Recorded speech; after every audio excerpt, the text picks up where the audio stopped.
दिनांक 18/5/25 रोजी APMC police ठाण्याच्या हद्दीमध्ये अक्षर बिझनेस पार्क आहे। त्या ठिकाणी एक प्रशांत खैरनार आणि पंकेश पाटील असे दोन भागीदार आहेत। त्यांचा परदेशामध्ये भाजीपाला आणि ॲग्रिकल्चर प्रोड्युसेस पाठवण्याचा कारभार चालतो। तर ते त्यांच्या ऑफिसमधून साधारणपणे संध्याकाळच्या वेळेला ऑफिस बंद करून 8:45 वाजता ते बाहेर आले अक्षर पार्कच्या। मोटरसायकलवर दोघे जण होते। त्यावेळेला एक स्विफ्ट पांढऱ्या रंगाची कार आली आणि त्याच्यामधून 3 जण उतरले आणि त्यांनी फिर्यादी खैरनार त्याचप्रमाणे पंकेश पाटील यांना मारहाण केली आणि मारहाण करून पंकेश पाटील त्याला जबरदस्ती स्विफ्ट कारमध्ये बसवलं आणि त्यांना पळवून घेऊन गेले। हे गेल्याच्या नंतर मग फिर्यादी म्हणजे प्रशांत खैरनार आहेत ते पोलीस स्टेशनला आले आणि त्यांनी ती हकीकत सांगितली। हकीकत सांगितल्यानंतर ताबडतोब त्यांचा गुन्हा नोंद करण्यात आला। परंतु फिर्यादीला हे कोणी नेलं असावं, पळवून का नेलं असावं हे प्राथमिकदृष्ट्या काय सांगता येत नव्हतं। आम्ही संशयितांची म्हणजे त्यांना विचारपूस केली, कोणी केलं असावं। त्यानंतर त्यांची माहिती प्राप्त केली। अत्यंत गंभीर स्वरूपाचा असा गुन्हा असल्याने व्यापाऱ्याला एका गाडीमध्ये मारहाण करून अपहरण करून घेऊन गेल्याचा गुन्हा असल्याने आम्ही त्याची माहिती ताबडतोब वरिष्ठांना दिली। त्यानंतर माननीय आयुक्त भारंबे सर, सहआयुक्त येनपुरे सर, त्याचप्रमाणे क्राईम ब्रांचचे आमचे ॲडिशनल CP अपर आयुक्त साकोरे सर यांना ही माहिती दिली। त्यांनी सूचना दिल्या आणि आमचे DCP झोन 1 पंकज डहाणे साहेब यांच्या नेतृत्वामध्ये आम्ही काम करायला सुरुवात केली। त्यांनी पोलीस स्टेशन झोन 1चे पथकं, त्याचप्रमाणे क्राईम ब्रांचचे ACP लांडगे साहेब, ACP आमचे वाशी डिव्हिजनचे बुधवंत साहेब यांना ताबडतोब आमच्या पोलीस स्टेशनला पाठवलं। या ठिकाणी क्राईम ब्रांच आणि पोलीस स्टेशन अशी मिळून 10 पथकं तयार केली गेली आणि ताबडतोब तपासाची चक्र ही वेगाने फिरू लागली। आम्ही या ठिकाणी CCTV कॅमेराचा अभ्यास, त्याचप्रमाणे तांत्रिक आमचे जे असतात ते तपास आणि गोपनीय पद्धतीने माहिती काढली।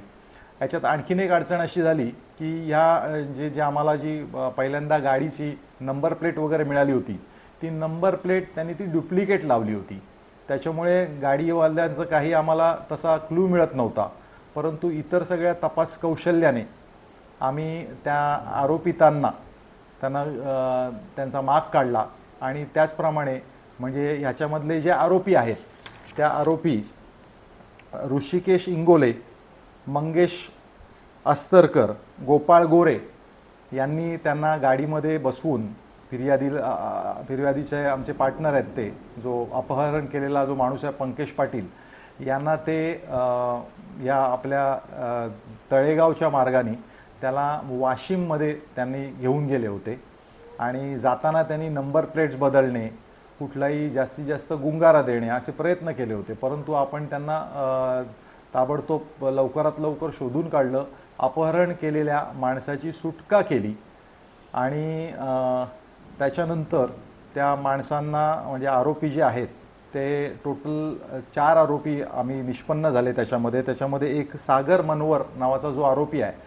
तो सागर मनवरनी हे जे आरोपी आहेत त्यांना मदत करणे, कट रचणे, त्याचप्रमाणे त्यांना इतर माहिती देणे, याच्या अपहरण केलं त्या माणसाबाबत असा त्याचा रोल होता। अशा पद्धतीने आत्तापर्यंत पोलिसांनी ताबडतोब वेगाने चक्र फिरवून 4 पैकी 3 आरोपींना अटक केलेले आहे आणि अपहरण केलेल्या माणसाची सुखरूप सुटका केलेली आहे।